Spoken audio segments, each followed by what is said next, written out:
Welcome back. ప్రధాన పత్రికల ప్రధానాంశాలు చర్చించుకున్న తర్వాత దీంట్లో కంటిన్యూషన్లో భాగంగా ఈరోజు రాజకీయ సీనియర్ జర్నలిస్ట్ నర్రా విజయ్ కుమార్ గారు మనతో పాటు ఉన్నారు. దీనికి సంబంధించి ఆయన ఒకసారి మనం మరింత విశ్లేషణ తీసుకుందాం. గుడ్ మార్నింగ్ అండి విజయ్ గారు. గుడ్ మార్నింగ్, చెప్పండి. విజయ్ గారు, మనం చూసాం నిన్నటికి నిన్న అంటే మాజీ ఎమ్మెల్సీ కవిత అనాలి, అదేవిధంగా బీఆర్ఎస్ పార్టీకి సంబంధించినటువంటి కవిత ఇటు పక్క పార్టీకి రాజీనామా చేశారు, ఇటు ఎమ్మెల్సీ పదవికి రాజీనామా చేశారు. చేసిన తర్వాత కొత్తగా పార్టీ పెడతారంటే ఊహాగానాల మధ్య ఇంతవరకు అటువంటి కొత్త పార్టీ క్రమంలో ఇంకా అడుగులు పడలేదని చెప్పుకోవాలి. నిన్నటికి నిన్న చూస్తే బతుకమ్మ సంబంధించినటువంటి ఆడి పాడాలనే బతుకమ్మ సందర్భంగా నిన్న ఏదైతే స్వగ్రామం చింతమడక, సిద్దిపేటలో చింతమడక వెళ్ళిన సందర్భంలో ఎమ్మెల్సీ కవిత అంటే మాజీ ఎమ్మెల్సీ కవిత చేసిన వ్యాఖ్యలు ఏదైతే ఉన్నాయో ఇప్పుడు తీవ్ర చర్చకు దారితీస్తూ ఉన్నాయి. ఏంటి, సిద్దిపేటకి రావాలంటే కేజీఎఫ్ లాగా ఆంక్షలు ఉండాలా అంటూ కేజీఎఫ్ సినిమాని గుర్తు చేస్తూ, అదేవిధంగా భవిష్యత్తులో నా కార్యాచరణ మొత్తం ఇక్కడి నుంచి మొదలైద్ది అని చేసిన వ్యాఖ్యలు కానివ్వండి, చంద్రుడు లాంటి మా నాన్నని మచ్చ తెచ్చారు అనేటువంటి విషయాన్ని చేసిన వ్యాఖ్యలు కానివ్వండి, ఇవన్నీ ప్రస్తుతం హైలైట్గా ఉంటున్నాయి. చాలా ఎమోషనల్ కూడా అయ్యారు ఆ సందర్భంగా. ఏంది, నిజంగానే సిద్దిపేట వెళ్ళాలంటే కేజీఎఫ్ లాంటి ఆంక్షలు ఉన్నాయంటారా? నిజంగానే ఆమెకు మళ్ళీ ఇలాంటి ఆంక్షలు పెడితే మాత్రం సహించలేదు, ఆంక్షలు పెట్టే కొద్దీ మళ్ళీ వస్తానంటూ కూడా హెచ్చరించారు. దీన్ని ఎలా తీసుకోవాలి విజయ్ గారు? జనరల్ గా ప్రజాస్వామ్యంలో ఎవరు ఎక్కడికైనా పోవచ్చు. భారతదేశ రాజ్యాంగం ప్రకారం ఎక్కడైనా వెళ్ళొచ్చు, పండగలు చేసుకోవచ్చు. ఇవన్నీ జరుగుతున్నటువంటి అంశం. ఇక పర్టికులర్ గా కవిత గారి విషయంలో చూసుకున్నట్లయితే, కవిత గారు ఈ మధ్య కాలంలో ఆ పార్టీకి, బీఆర్ఎస్ పార్టీకి దూరం అయ్యారు. బీఆర్ఎస్ పార్టీ నుంచి సస్పెన్షన్ చేశారు. ఆ తర్వాత ఎమ్మెల్సీ పదవికి కూడా రిజైన్ చేశారు. కానీ అది ఆమోదం పొందలేదు. ప్రస్తుతానికైతే ఎమ్మెల్సీగానే ఉన్నారు, ఇంకా అది ఆమోదం పొందలేదు. అయితే నిన్న బతుకమ్మ పండుగ తెలంగాణలో పెద్దగా ఉన్నటువంటి పండుగ, ఎక్కువగా మహిళలు నిర్వహించుకుంటున్నటువంటి, మహిళలకు ప్రాధాన్యత ఉన్నటువంటి పండుగ నేపథ్యంలో సొంత గ్రామం చింతమడకకు వెళ్ళి అక్కడ బతుకమ్మ ఉత్సవాలు పండుగను ప్రారంభించడం, 9 రోజుల పాటు వివిధ కార్యక్రమాలు చేసేటువంటి పనులు చింతమడకలో సొంత గ్రామంలో నిర్వహించుకోవడం జరిగింది. ఆ సందర్భంగా జరుగుతున్నటువంటి సమావేశంలో, మీటింగ్ లో, పండగ సందర్భంగా ఆ ఊరు ప్రజలను ఉద్దేశించి మాట్లాడుతున్నటువంటి సమయంలో తన కుటుంబానికి దూరం అయ్యానటువంటి బాధను వ్యక్తం చేయడం జరిగినది. ఇండైరెక్ట్ గా తన కుటుంబానికి రాజకీయంగా దూరం అయినటువంటి అంశం కిందనే చూడాలి. కుటుంబ సంబంధాలు ఇంకా ఎట్లున్నాయి అనేది ఎవరికి తెలియనటువంటి అంశము. అయితే చింతమడక సిద్దిపేట నియోజకవర్గం, సిద్దిపేట జిల్లాకు సంబంధించినటువంటి అంశంగా ఉన్నది. అయితే అక్కడ పోవాలంటే ఇండైరెక్ట్ గా హరీష్ రావును ఉద్దేశించి మాట్లాడినటువంటి మాటగా మనం చూడాల్సినటువంటి అవసరం ఉంది. ఎందుకంటే ఈ మధ్య కాలంలో హరీష్ రావు మీద ఎక్కువగా విమర్శలు చేయడం, హరీష్ రావు అదేవిధంగా సంతోష్ రావుకు సంబంధించినటువంటి అంశాల మీద కవిత గారు మాట్లాడినటువంటి నేపథ్యంలో హరీష్ రావునే టార్గెట్ చేసినట్టు మనం చూడాల్సినటువంటి, సిద్దిపేట అనేది ఒక కేజీఎఫ్, ఇక్కడ ఆంక్షలు పెట్టారు అనేది. అంటే జనరల్ గా అయితే ఉన్నటువంటి ప్రభుత్వం వేరే ప్రభుత్వం ఉంది. గతంలో కూడా సిద్దిపేట అనే నియోజకవర్గం హరీష్ రావు గారు ప్రాతినిధ్యం వహించినటువంటి నియోజకవర్గం, మంత్రిగా కూడా పనిచేసినటువంటిది. ఆ సిద్దిపేటకు సంబంధించి ఎవరైనా ఎప్పుడైనా పోవచ్చు, నియోజకవర్గంలో తిరుగుతున్నారు. ఇప్పుడు ఒక విధమైనటువంటి రాజకీయ ఆరోపణ కిందనే తీసుకోవాల్సినటువంటి అవసరం ఉంటుంది. ఎందుకంటే రాజకీయ పార్టీ సంబంధించినటువంటిది, ఇక భవిష్యత్తులో రాజకీయ పార్టీ పెడతారా లేదా తెలియదు, కానీ సిద్దిపేటలో ఇండైరెక్ట్ గా హరీష్ రావును ఓడిస్తా అని చెప్పినటువంటి అంశము, భవిష్యత్తులో మరి ఏమైనా సిద్దిపేట నుంచి పోటీ చేస్తారా, ఎట్లా ఏంటి అనేది భవిష్యత్తులో తేలే అవకాశం ఉన్నది. అంతే తప్ప ఇంకా వేరే క్యాండిడేట్ ని పెట్టి ప్రచారం చేసి ఓడిస్తాము అనేది ఆ యాంగిల్లో తీసుకోవాల్సినటువంటి అవసరం ఉంటుంది. రాజకీయ పరమైనటువంటి మాటగానే తీసుకోవాలి, రాజకీయ పరమైనటువంటి సవాలుగానే, రాజకీయ పరమైనటువంటి అంశం కిందనే.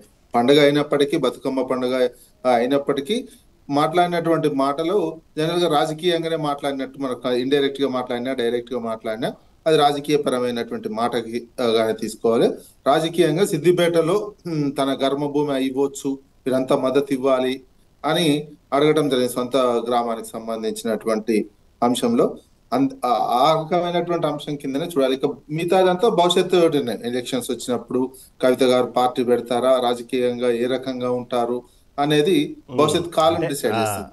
విజయ్ గారు, అక్కడ చూస్తే పదే ఎక్కువగా ఆమె వార్తలు ఎక్కువ చుట్టూ హరీష్ రావు చుట్టే తిరుగుతున్నాయి ఈ మధ్యన. సస్పెండ్ అయిన కాడి నుంచి కానివ్వండి, ఇప్పుడు ఈ మధ్యకాలంలో పార్టీకి పెట్టేటువంటి విషయంలో కానివ్వండి, ఎలా అనే ప్రతి విషయంలో ఇటు మీడియా సమావేశం పెట్టినప్పుడల్లా హరీష్ రావు చుట్టూ ఆమె వ్యాఖ్యలు తిరుగుతున్నాయి. ఇప్పుడు సిద్దిపేటలో కూడా దాదాపు చూస్తే ఆమె డైరెక్ట్గానే సిద్దిపేట నుంచి మీరు చెప్పినట్టుగానే ఆమె రాజకీయ భవిష్యత్తు ఆలోచన ఉన్నట్టు కనబడతా ఉంది. అదేవిధంగా ఇంకొక వ్యాఖ్య కూడా ఏంటంటే హరీష్ రావు పట్ల అతను కాళేశ్వరం సంబంధించినట్టు విషయంలో మాత్రమే నేను దాని గురించే మాట్లాడుతున్నా కానీ హరీష్ రావుకి వేరే విషయాల మీద అతనికి నాకు పెద్దగా దాని మీద ఆయనకి మీద కోపం లేదు. కేవలం కాళేశ్వరం మీద సంబంధించిన అవినీతి విషయంలోనే నేను ప్రశ్నిస్తున్నాను, అడుగుతున్నాను, అంతే తప్ప వేరే విషయాలు ఏం కాదు అంటూ మళ్ళీ కొంత సాఫ్ట్ కార్నర్గా మాట్లాడటం అంటే ఇండైరెక్ట్గా కాళేశ్వరం సంబంధించిన విషయంలో అవినీతి అయితే పక్కాగా జరిగింది, దాన్ని హరీష్ రావే కారణం అంటూ మళ్ళీ దాన్ని చెప్పే ఉద్దేశంగానే ఆయన ప్రసంగించడం జరిగింది. అది కూడా రాజకీయంగా కాళేశ్వరం మీద అవినీతి జరిగింది అని అందరూ అంటుంటే దాన్ని ఎవరు నిరూపించాలి? ఏదైనా గోస్ట్ కమిషన్ వేసినటువంటి దాంట్లో కూడా అందులో అవినీతి ఉందని ఎక్కడ చెప్పలేదు. కొన్ని మెయింటెనెన్స్ తప్పు ఉన్నది, ఇంకేదో తప్పు ఉన్నది, ఇర్రెగ్యులారిటీస్ జరిగినాయి అనే అంశమే ప్రస్తావించింది. కాళేశ్వరం సంబంధించినటువంటిది ఒకవేళ ఇప్పుడు సిబిఐ విచారణకు కూడా రాష్ట్ర ప్రభుత్వం ఇచ్చింది, మరి సిబిఐకి ఇంకా రాలే. కాళేశ్వరంలో అవినీతి జరిగిందని కవిత గారు కూడా అంటున్నారు. అంటే కవిత గారు ఇతర రాజకీయ పార్టీలు అంటున్నటువంటి నేపథ్యంలోనే అంటున్నట్టు అనుకోవాల్సినటువంటి అవసరం. కాకపోతే కేసీఆర్ కూతురు అయినటువంటి నేపథ్యంలో ప్రాధాన్యత ఉంటున్నది ఆ మాటకి ప్రాధాన్యతతోటి చర్చ అవుతున్నది. కానీ రియాలిటీలో నిరూపించాల్సినటువంటి అందరు రాజకీయ నాయకుల్లాగానే కవిత గారు కూడా చేసినటువంటి ఆరోపణ కిందనే మిగిలిపోతుంది తప్ప పర్టికులర్ గా దాన్ని నిరూపించినటువంటి సందర్భం అయితే లేదు. అది ఎట్లా జరిగింది అనేది అయితే ఎవరు కమిషన్ ఎక్కడ చెప్పలేదు. అన్ని రాజకీయ పార్టీలు ఎలక్షన్ లో భాగంగా ఎన్నికల్లో రాజకీయ ప్రయోజనాల కోసం వాడుకునేటువంటి అంశం కిందనే చూడాల్సినటువంటి అవసరం కనిపిస్తున్నది. ఎక్కడ కూడా దాన్ని వేసారు నివేదిక. ఇప్పుడు సిబిఐ వచ్చి విచారణ చేసి దానికి సంబంధించినటువంటి తేలితే అప్పుడు ఆలోచించాల్సినటువంటి అవసరం ఉంటుంది. లేకపోతే రాజకీయ జనరల్ గా అధికార ప్రతిపక్ష పార్టీలు చేసుకుంటున్నటువంటి విమర్శలు, ఆరోపణలు దాని కిందనే చూడాల్సి ఉంటుంది. దాంట్లో కొంచెం రాజకీయ ప్రయోజనం ఆల్రెడీ అవినీతి జరిగిందని చేసినటువంటి ప్రాపగండలో రాజకీయ ప్రయోజనం కాంగ్రెస్ పార్టీకి వచ్చింది. కాళేశ్వరానికి సంబంధించినటువంటి దాంట్లో కాళేశ్వరం 2 పిల్లల కులింద మొత్తం కూలిపోయింది ఇవన్నీ చెప్పడంతో ఎన్నికల సమయంలో రాజకీయంగా అంత ఇంత ఆ అంశం కూడా కాంగ్రెస్ పార్టీకి ఉపయోగపడింది. అవునవును. ఒక అంశం రాజకీయంగా కాంగ్రెస్ పార్టీకి రాజకీయంగా లబ్ధి పొందిన తర్వాత అదే అంశం మీద మరోసారి రాజకీయ లబ్ధి పొందే అటువంటి అవకాశం కూడా తక్కువ. ప్రజలు కూడా అంత జీర్ణించుకోలేరు, అంత ఆ రకంగా రిసీవ్ చేసుకోలేరు. అందుకే అదొక రాజకీయపరమైనటువంటి ఆరోపణ కిందనే చూడాల్సినటువంటి అవసరం ఉంటది. అది దానికి సంబంధించినటువంటి ఒకటేమో ప్రాజెక్టు పూర్తి అయిపోయింది, ఇంకోటి రాజకీయంగా ఇంకొక పార్టీకి లబ్ధి కూడా చేకూరింది. అంటే అది ఎండ్ అయిపోతుంది. Logical conclusion వచ్చేసినట్టే. కాళేశ్వరానికి సంబంధించినటువంటి రాజకీయంగా కావచ్చు, ప్రాజెక్ట్ పరంగా కావచ్చు, లాజికల్ ఎండ్ అయిపోయింది. ఇక దాని మీద నిరంతరం ఒక జస్ట్ ఆరోపణలు చేసుకోవడానికి ఇట్లా చర్చించుకోవడానికి ఉపయోగపడుతుంది తప్ప ఎవరికి ఏ రకమైనటువంటి రాజకీయ ప్రయోజనం అయితే ఇక భవిష్యత్తులో ఉండదు. రైట్. ఇంకొక ప్రధాన అంశం తీసుకుంటే మనకు తెలుసు కదా, ఈ రోజు నుంచి జిఎస్టీ సంస్కరణలు, ఏదైతే జిఎస్టీ సంస్కరణలు గత కొద్ది రోజులు కూర్చున్నాయి, దీనికి సంబంధించి ఈ జిఎస్టీ సంస్కరణలు ఈ రోజు నుంచి ఎప్పుడైతే అమలవుతాయనే వార్త ప్రచారం జరుగుతుందో గత కొంతకాలంగా చూసాము. మధ్యతరగతి ప్రజలు, పేద ప్రజలు చివరికి కామెడీ ఏంటంటే చిన్న వస్తువులు కూడా కొనడానికి కూడా అడ్జస్ట్ అవుతూ కొంత వేచి చూసే ధోరణిలో చూస్తూ ఉన్నారు. ఓకే, 22వ తారీఖు వచ్చింది కదా అప్పుడు కొందాం అనేటువంటి విషయాన్ని మనం చూస్తూ ఉన్నాం. ఈ మధ్యన కాలంలో దాదాపుగా షోరూమ్స్ అన్నీ కూడా వెలవెలబోతున్నాయి. వాహనాలు కొనేవాళ్ళు కానివ్వండి, ఇటుపక్క టీవీ షోరూమ్స్ టీవీలు కొనేవాళ్ళు కానివ్వండి, చివరికి సబ్బులు, పేస్టులు, టూత్ పేస్టులు కొనేవాళ్ళు కూడా ఉన్న వాటితో అడ్జస్ట్ అవ్వటం కొంతమంది చూస్తాం, రీల్స్ కూడా చూస్తూ ఉన్నాం. ఓకే, ఏదైనప్పటికీ కూడా జిఎస్టీ సంస్కరణ ఈరోజు నుంచి అమలవుతున్నాయి. శరన్నవరాత్రి ఉత్సవాలు, ప్రజలు పండుగలు జరుపుకోండి అనేటువంటి విషయాన్ని ఇటు బాగా హైలైట్ చేస్తూ ఉన్నారు. దీనికి సంబంధించిన మోడీ కూడా మాట్లాడటం జరిగింది. నాగరిక్ సంబంధించినటువంటి ఉత్సవాలు ఇవన్నీ కూడా నాగరిక్ దేవోభవ అంటూ ఒక మంత్రం ఇలాంటిది ముందు రాబోతుంది. భవిష్యత్తులో అనేక సంస్కరణలు రాబోతాయి. అభివృద్ధి చెందుతున్నప్పుడు ఈ సంస్కరణ మామూలు అంటూ ఒక పక్క మోడీ చెప్తా ఉంటే, ఇటుపక్క ఖర్గే మాత్రం దీన్ని విమర్శిస్తూ దాదాపు గబ్బర్ సింగ్ ట్యాక్స్తో మీరు 8 ఏళ్లలో 55 లక్షల కోట్ల వరకు చేశారు, ఇప్పుడేమో 2.5 లక్షల కోట్ల వరకు గురించే మాట్లాడుతూ ఉన్నారు. ఇంత పెద్ద గాయానికి ఒక చిన్న బ్యాండేడ్ వేసి ఏదో చేసామని చెప్పుకుంటే ఎలా అంటూ ఇటుపక్క ఖర్గే ఫైర్ అవటం జరిగింది. దీని గురించి ఏమంటారు? వాస్తవానికి జిఎస్టీకి సంబంధించినటువంటిది కేంద్ర ప్రభుత్వం తీసుకుంటున్న సంస్కరణ అనేది పేరుకు సంస్కరణ అయినప్పటికీ ఒక హాస్యాస్పదంగా ప్రజలని ఇబ్బంది పెట్టేటువంటి అంశం కిందనే చూడాల్సినటువంటి అవసరం ఉన్నది.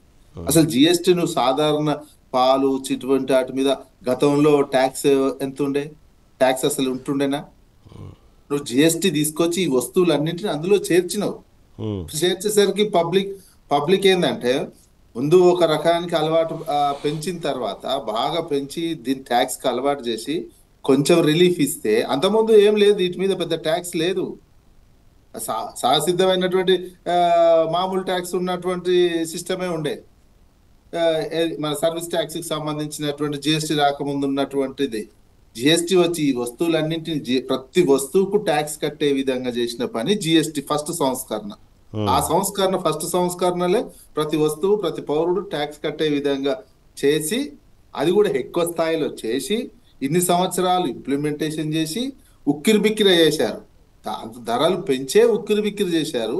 పెంచిన ధరలను 10 రూపాయలు పెంచి, ఎగ్జాంపుల్ చెప్తున్నాను, 10 రూపాయలు పెంచి రూపాయి తగ్గించి 9 రూపాయలు తగ్గించిన అప్పటికే ప్రజలు రిలీఫ్ అయిపోతున్నారు అని చెప్పడము అంటే చాలా హాస్యాస్పదం. ప్రభుత్వం తీసుకుంటున్నటువంటి ప్రతిపక్ష నాయకుడు ఖర్గే గారు చెప్పినటువంటి దాంట్లో కూడా మరి 55 లక్షల కోట్లు తీసుకోండి ట్యాక్స్ రూపంలో, ఇప్పుడు 2.5 లక్షల కోట్లకు రిలాక్సేషన్ ఇవ్వడం అంటే దానికి ప్రజలు సంబురాలు చేసుకోండి, పండుగలు చేసుకోండి అని కేంద్ర ప్రభుత్వం చెప్పడము అంటే మనము మనల్ని ఒక మైండ్ సెట్ లోకి తీసుకువెళ్ళి ఆ మైండ్ సెట్ లోనే తిప్పుతూ మనల్ నుంచి శ్రమ ఆర్థికంగా ప్రభుత్వమే పీల్చి పిప్పి చేస్తున్నట్టే కనిపిస్తుంది తప్ప ఇంకో రకంగా కనిపించటం లేదు. ఈ సంస్కరణ కూడా పూర్తిగా పెద్దవాళ్ళకు ఉపయోగపడే విధంగానే, ఇప్పటికి ఇన్సూరెన్స్ మీద హెల్త్ ఇన్సూరెన్స్ కానీ వీటి కానీ 0 అన్నారు. రేపు ప్రీమియం కట్టేటప్పుడు తెలుస్తుంది. వినియోగదారులకు ఏ రకమైనటువంటి వినియోగం లబ్ధి చేకూరుతుందో చూడాల్సిన. కొన్ని వస్తువుల మీద 5 రూపాయలు, కొన్ని వస్తువులు 10 రూపాయలు తగ్గించి సంబరపడండి అంటే కాని విషయం.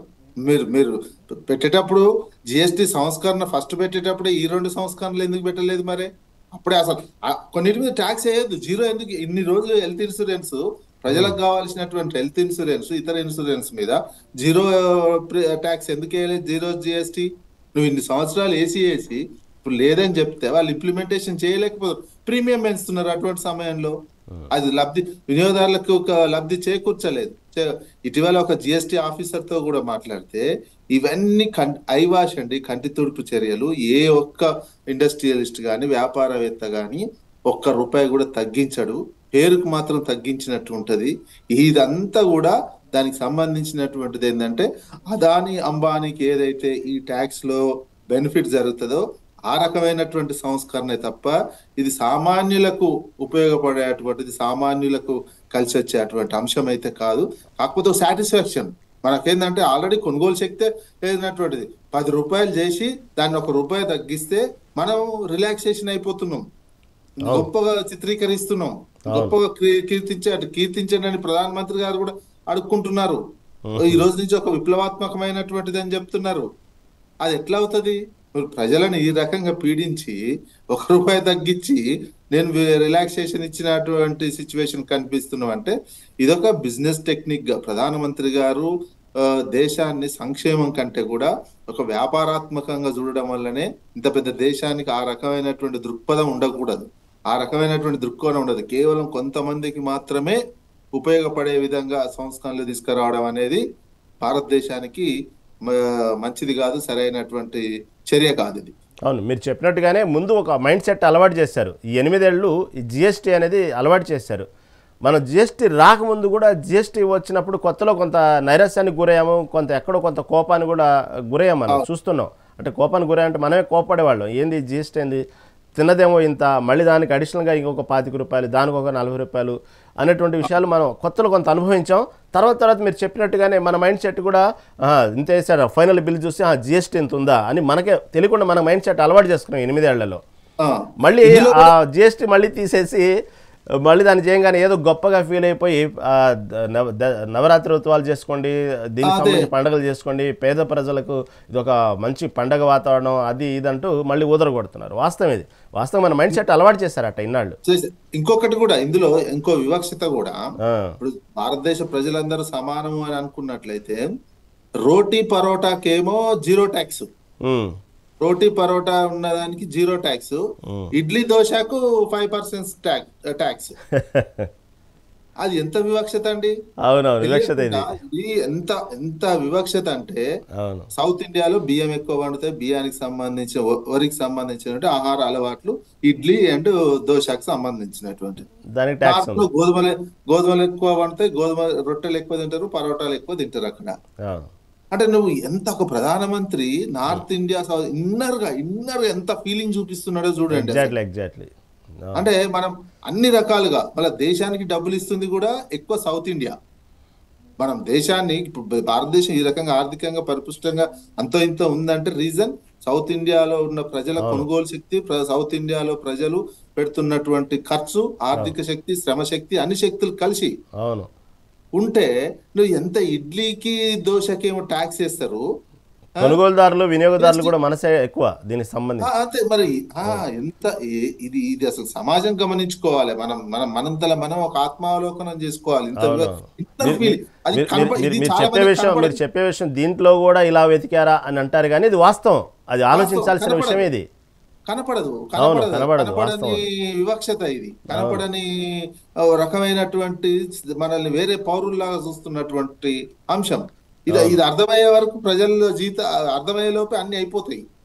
అందుకని ఇది ఒక ప్రధానమంత్రి జాతిని ఉద్దేశించి ప్రసంగించి ఇదంతా చేయడం అనేది నాకైతే హాస్యాస్పదంగానే అనిపించింది. మనల్ని మైండ్ సెట్ చేసి ఈ రకంగా ఇంత వివక్షతతో కూడినటువంటి ట్యాక్స్ వేయడము, ఒక ప్రాంతానికి ఒక తీరుగా తను మన మైండ్ సెట్ జనరల్ గా ఇండియన్ మైండ్ సెట్ ని అట్లా తీసుకెళ్తున్నారు.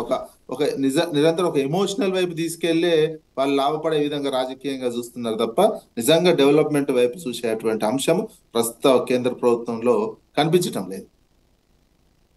దానికి సంబంధించి చూస్తే కొన్ని కొత్తగా ఉన్నటువంటి ఏదైతే సంస్కరణలు ఉన్నాయో, ఇప్పటికే మీరు చెప్పినట్టు జీఎస్టీ సంస్కరణలో భాగంగా కొత్త రేట్లు, అంటే మీరు ఇందాక ఎవరో అధికారితో మాట్లాడాను, పెద్దగా మార్పు ఏమి ఉండదు, ఇది కంటి తుడుపు చర్య అన్నారుగా. కాకపోతే దీంట్లో ఇప్పుడు చెప్తున్న వ్యాఖ్యలు ఏంటంటే, ఏదైతే జిఎస్టీ సంస్కరణ తీసుకొచ్చారో ఈ టీవీ షోరూమ్లు కానివ్వండి, పెద్ద పెద్ద ఏసీలు కానివ్వండి, కార్లు, బైకులు, వీటికి కొత్త రేట్లు కూడా ఇప్పటికే డీలర్లకు అందిని, కొత్త రేట్ల ప్రకారమే డీలర్లకు వచ్చినాయి. దాని ప్రకారం భారీగా ఒక్కొక్క వాహనానికి ఆ సీసీని బట్టి ఇంతంత రేట్లు తగ్గించాము, స్లాబుల వారీగా అంటూ కొత్త రేట్లకు ఇప్పటికే డీలర్లకు అందుబాటులోకి తీసుకొచ్చారనే వార్త కూడా ప్రధానంగా సర్కిల్లో జరుగుతూ ఉంది. వాస్తవేనంటారా?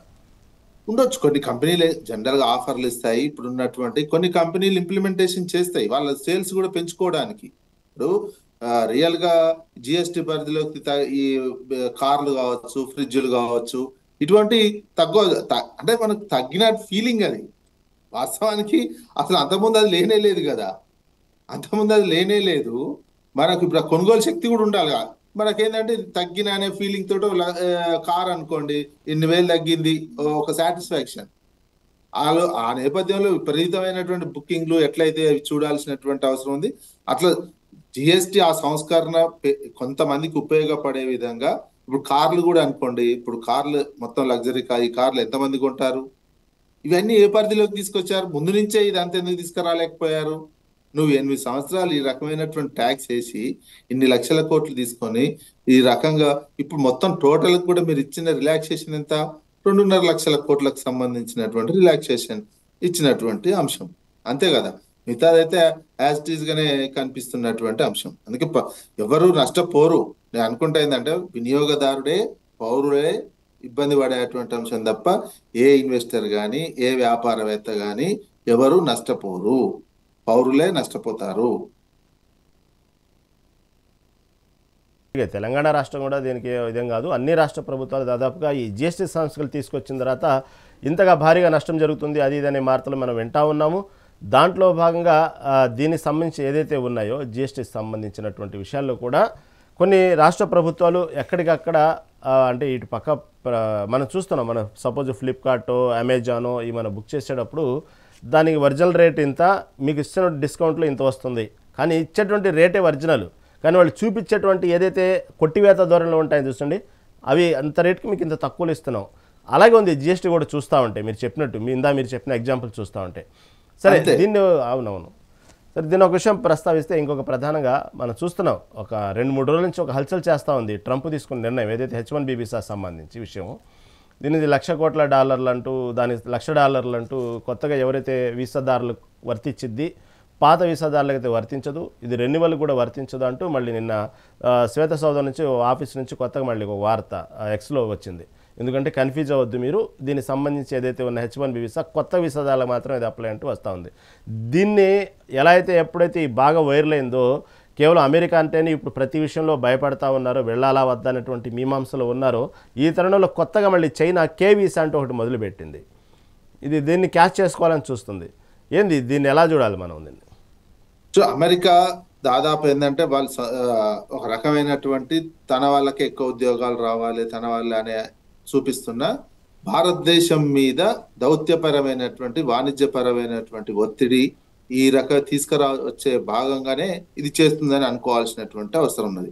భారతదేశ ప్రభుత్వం కూడా అమెరికాతోటి మొన్నటి వరకు రాస్క పూస్క తిరిగినటువంటి మోడీ అసలు ఎలక్షన్ ఏ దేశ అధ్యక్షుడు ఏ దేశ ప్రధాని కూడా ఇంకో దేశానికి పోయి ఎలక్షన్ ప్రచారంలో పార్టిసిపేషన్ చేయరు. అట్లాంటిది మోడీ నా స్నేహితుడు ట్రంప్ అని చెప్పి ప్రచారం చేశాడు. మొత్తం దాదాపు ఆప్కి బాత్ ట్రంప్ అని కూడా పోయినసారి ఎలక్షన్ లో ప్రచారం చేసినటువంటి వ్యక్తి మోడీ. ఇప్పుడు ఒకేసారి భారతీయులను ఈ రకంగా ఇబ్బంది పెడుతుంటే మోడీ గారు ఇంతవరకు స్పందించలేదు దాని మీద. దక్షిణ కొరియాలో ఒక ఫ్యాక్టరీకి సంబంధించిన నిబంధనలు అమెరికా గట్టిగా పెడితే దక్షిణ కొరియా ఒక హెచ్చరిక చేయడంతో మొత్తం దిగొచ్చింది ట్రంప్. దిగొచ్చి దక్షిణ కొరియాకి సంబంధించి రిలాక్స్ ఇచ్చేసి అదే అక్కడున్న కార్మికులను రక్షించుకోగలిగారు. అక్కడున్న కార్మికులకు పూర్తి రిలాక్సేషన్ ఇచ్చింది ట్రంప్. దక్షిణ కొరియా ఇచ్చినటువంటి హెచ్చరిక, మీరు మా కార్మికులను ఏమైనా అంటే మాత్రం మీ దేశంలో పెట్టుబడులు పెట్టము, మేము వెనక్కి వస్తాము అని ఒక హెచ్చరిక చేసింది దక్షిణ కొరియా. ఆ దెబ్బ ట్రంప్ దిగిండు. అవును, మొన్న నిర్బంధించిన విషయంలో దక్షిణ కొరియా వాళ్ళు ఒక్కసారిగా వార్నింగ్ ఇవ్వగానే ఒక్కసారిగా కొంచెం ఇదైపోయారు. అవునవును, జస్ట్ 4 days బ్యాక్ ట్రంప్ దిగిండు. ఇక్కడేం చేస్తుండండి మోడీ గారు?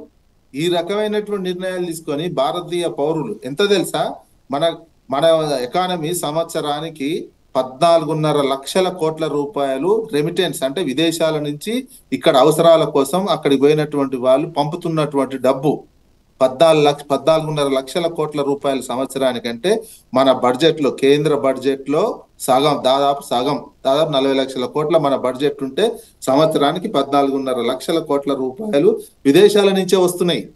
అంటే మన పబ్లిక్ పోయి ఇక్కడ వాళ్ళ పిల్లలకో వాళ్ళ తల్లిదండ్రులకో వీళ్ళు ఇక్కడ అవసరాల కోసమో అక్కడి నుంచి పంపిస్తున్నటువంటి డబ్బు రెమిటెన్సెస్. రైట్. అందులో కూడా అమెరికా నుంచి ఎక్కువ. అవును, చూద్దామండి. ఈ కే వీసా కూడా చైనా పెట్టిన కే వీసా కూడా రేపు October 1 నుంచి అమలవుతుంది అంటున్నారు. దానికి సంబంధించిన విధి విధానాలు ఏంది, రూల్స్ అండ్ కండిషన్స్ ఏందైతే ఇప్పటికి రాలేదు. కాదు ఇప్పుడు వీళ్ళు పెంచినటువంటి ఎప్పుడైతే H1B వీసా సంబంధించి ఏదైతే ఇప్పుడు వార్తల నేపథ్యంలో దాన్ని చైనా కూడా క్యాచ్ చేసుకోవాలని చూస్తుంది.